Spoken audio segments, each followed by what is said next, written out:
I'm Sven Beckert. I'm a professor of history at Harvard University, and I just published Empire of Cotton, A Global History. It's a great honor to be nominated for the Cundill Prize, and it's somewhat of a surprise. I mean, as you can imagine, I spent about 10 years researching the book. I spent many weeks in dusty archives and remote locations, and when you're in the middle of it, you can't really imagine that this is ever going to be a book that is going to be widely read, and then you can even imagine less a moment like this one. And so I'm delighted that my book has not just found an audience in many different parts of the world, but now that it's also being recognized with the nomination for the Cundill Prize. But the book covers the entire history of cotton, and it covers it from a global perspective, so it deals a lot with the agricultural side of the story, which has a lot to do with slavery in the Caribbean and Brazil and the southern United States, but it also very much focuses on the industrial side of the story, which first unfolded in Western Europe,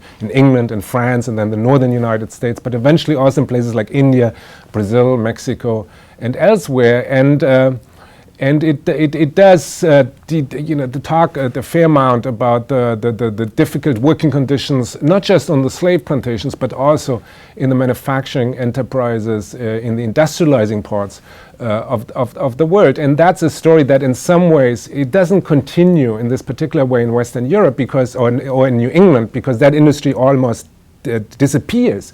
But that industry then moves into other parts of the world, such as China today and Bangladesh and Vietnam, and often working conditions in these parts of the world are still quite as bad as they were in Western Europe in the 19th century. So this is one of the stories that the book tells.